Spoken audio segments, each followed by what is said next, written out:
جی صاحبہ جی. بسم اللہ الرحمن الرحیم.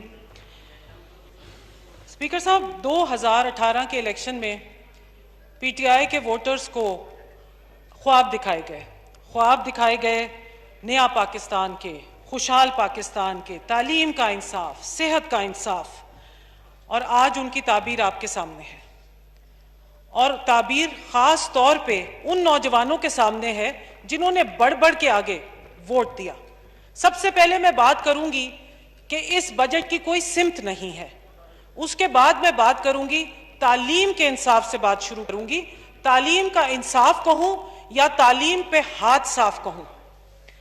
تعلیم ہمارے زمانے میں، پی ایم ایل این کے زمانے میں، ہم نے بجٹ 2013 سے 18 میں 13 ارب سے 47 ارب کیا ہائر ایجوکیشن کمیشن کا، اور آج وہ بجٹ 29 ارب پہ ہے. اور میں اس بات کو پروٹیسٹ کرتی ہوں، اور اس بجٹ کو کم از کم اتنا لے جائیے جتنا کہ وہ پہلے تھا. اس طرح سے پاکستان کے نوجوانوں کے ساتھ اور آئندہ آنے والی نسلوں کے ساتھ کھلواڑ مت کیجیے. کرونا آیا، آن لائن کورسز شروع کر دیے. آن لائن کورسز میں فاٹا کے بچوں کے پاس سہولیات نہیں ہیں، انٹرنیٹ نہیں ہے. بلوچستان کے بچوں کے پاس سہولیات نہیں ہے، انٹرنیٹ نہیں ہے. خواتین کے پاس سہولیات نہیں ہے، انٹرنیٹ نہیں ہے. کیا آپ نے پیکیجز دیے؟ انٹرنیٹ کتنا مہنگا ہوتا ہے. کیا آپ نے پیکیجز دیے ان کو؟ نہیں. اور اسپیکر صاحب، ہر ناکامی کا الزام آپ 18ویں ترمیم پہ لگا دیتے ہیں. اور تو اس لیے میں بات شروع کروں گی، تعلیم کی بات کو جاری رکھوں گی اسلام آباد کی بات کرتے ہوئے، جو آپ کے بس میں ہے. اسلام آباد میں اس وقت 11,000 مریض ہیں کرونا کے آج کے دن میں، اور 11,000 مریضوں میں سے 2,500 بچہ ہے 1 سے 16 سال کی عمر تک کا. اور آج کی تاریخ میں 10 سیکٹر بند کر دیے گئے ہیں سر. اور بات فیڈرل منسٹری کر رہی ہے کہ جی اسکول کھول دو. خدا کا واسطہ ہے، خدا کو مانے.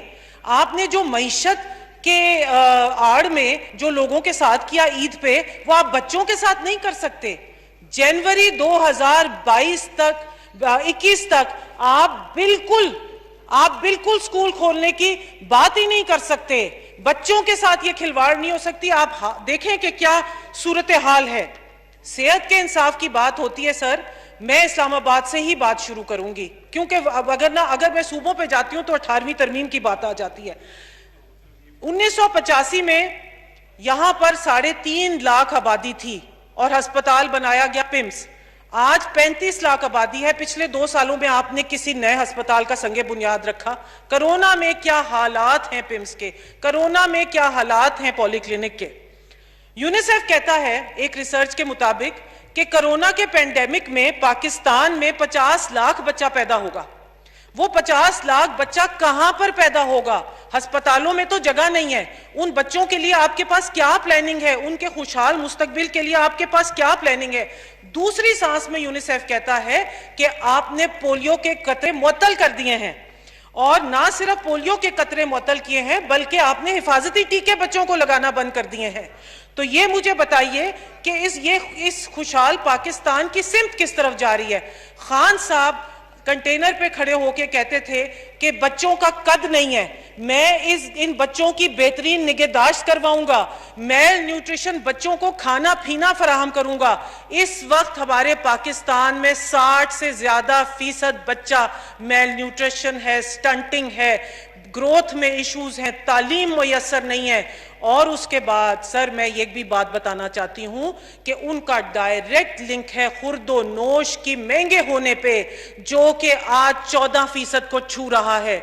ان امپلائمنٹ پہ جو کہ جنوری سے لے کے کرونا سے پہلے تک 50 لاکھ تھا، دسمبر تک 1,20,00,000 ہو جائے گا.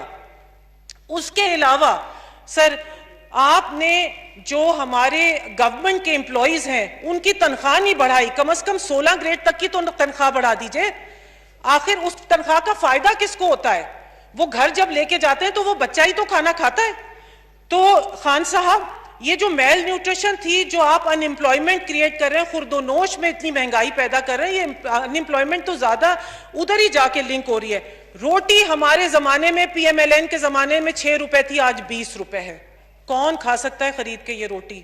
آٹا چینی کی تو بات میرے بہن بھائی بہت کر چکے ہیں, وہ میں بات بار بار نہیں کروں گی. چائلڈ لیبر میں ورلڈ بینک کہتا ہے 1.7% اضافہ ہوگا ان حالات میں چائلڈ لیبر میں. آپ چائلڈ سیکشل ابیوز دیکھیں, مرڈر دیکھیں, قتل و غارت دیکھیں, ڈومیسٹک چائلڈ ورکرز کو دیکھیں, چائلڈ پروٹیکشن کو دیکھیں. آپ نے کس بجٹ میں کیا مد رکھی ہے ان کے لیے؟ مجھے تو کہیں نہیں نظر آیا. اگر رکھی ہے تو پلیز آگے آئیں بتائیں. جوونائل کورٹس دیکھیں, سب چیزیں رکی پڑی ہیں, بچوں کے حوالے سے کوئی کام نہیں ہوتا. اور یہ ہے آئندہ کا خوشحال پاکستان. آج جناب چیئرمین پورا ملک ڈیوائیڈڈ ہے, بکھرا پڑا ہے پورا ملک. پاکستان بالکل قیادت سے آری ہے, یہاں کوئی قیادت ہی نہیں ہے. میں کہتی ہوں خدارا رائز ٹو دا اوکیزن. ایک طرف کرونا, دوسری طرف ٹڈی دل, تیسری طرف ڈینگی. شہباز شریف صاحب لندن سے آئے کہ جی میں آپ کے ساتھ مل کے کام کرتا ہوں, آپ نے ان کو پیچھے دھکیل دیا. پھر آپ کہتے ہیں کہ ہمارے ساتھ چلنے والا کوئی نہیں ہے. سب چلنے کے لیے تیار تھے, آپ نے ایک ایک موقع گنوایا, آپ نے پیچھے کھینچا سب کو. اور آج میں یہ کہتی ہوں کہ لوکل باڈیز کو بحال کریں خدارا. یہ ٹائیگر فورسز وائگر فورسز چھوڑ دیں, یہ پیرالل سسٹمز. آپ نے اگر ہسٹری میں یاد رہنا ہے تو اچھی باتیں کر کے جائیں, اور یہ وقت آپ کا تعین کرے گا کہ آپ یاد رکھے جائیں گے کہ نہیں. جناب اسپیکر, جس حلقے نے مجھے الیکٹ کیا اور میں اس ایوان میں آئی, شکر گڑھ ظفروال NA77, میں اس حلقے کا ذکر کرتی ہوں. اس حلقے کے ہمسائے میں گردوارہ کرتارپور بہت بہترین بنایا گیا, جس کی میں بہت خراج تحسین پیش کرتی ہوں اس گورنمنٹ کو. مگر اب بھی کوئی ڈیولپمنٹ ہوتی ہے تو اس کا کوئی بیلنس ہونا چاہیے. سر, آپ ظفروال کی روڈز دیکھیں, آپ شکر گڑھ کے روڈ سکیمز جو کہ نہیں بن سکی ان کو دیکھیں. وہ لوگ حسرت سے گردوارے کو دیکھتے ہیں اور وہ کہتے ہیں کہ یہ کچھ ہمارے پر بھی نظر کرم ہو جاتی. وہاں پر عورتوں کی یونیورسٹی نہیں ہے. میں نے وعدہ کیا تھا ان سے کہ میں یونیورسٹی بناؤں. 80% لٹریسی ریٹ ہے. کہاں کہاں جا کے وہ لوگ تعلیم حاصل کرتے ہیں, عورتوں کی یونیورسٹی نہیں ہے. کیا ہم پاکستان کا حصہ نہیں ہے؟ کتنی الیکٹڈ عورتیں آپ کے پاس, 8 الیکٹڈ عورتیں آپ کے پاس, مگر آپ کسی کی کوئی سپورٹ نہیں کرتے ہیں. آپ انا پرست ہیں. آپ بالکل پورے پاکستان کو اکٹھا لے کے نہیں چلتے ہیں. دوسری بات یہ ہے کہ اتنا بڑا آپ نے گردوارہ بنا دیا, اس کے نارووال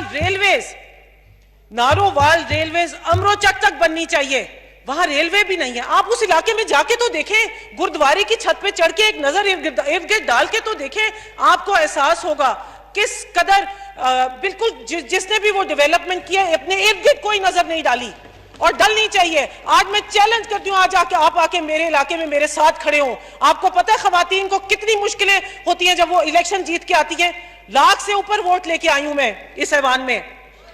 اور یہ وقت پورے پاکستان, دیکھیے آپ بات مت کریے. شکریہ, آپ کی شاباش لے کے نہیں آئی ہوں میں. شکریہ. میں ایک آپ سب پہ میڈم, آپ چیئر کو ایڈریس کریں جی, آپ ان کو خاموش کرائیے. Order in the house please. یہ وقت پورے پاکستان کو اکٹھا کرنے کا ہے. یہ وقت نعرے بازیوں کا اور مذاق بنانے کا نہیں ہے, اور یہ وقت ہے کہ آپ ساتھ چلیے, اور یہ وقت نہیں ہے کہ آپ انا پرستی کیجئے اور آپ مزاح میں چیزیں لیجئے. جو کرونا آپ کے سر پہ پڑا ہے, کل ٹڈی دل, پرسوں ڈینگی, کچھ اور ہوگا. اور وقت ہمیشہ کسی کا ساتھ نہیں رہتا. معین قریشی کا نام یاد کرنے والے کتنے لوگ ہیں, کوئی اس کو یاد نہیں رکھتا. ہسٹری میں اس کا ایک نام کا صفحہ نہیں ہے. آپ معین قریشی مت بنیے. اور میں کہتی ہوں پاکستان زندہ باد. ہم پاکستان ہے تو ہم ہیں اور ہم رہیں گے. ہم پاکستان کی خدمت کرتے رہیں گے. پی ایم ایل آگے بڑھ چڑھ کے خدمت کرے گا. آپ جتنا مرضی پیچھے دھکیل لیں. Thank you. شکریہ. تھینک یو جی. محترم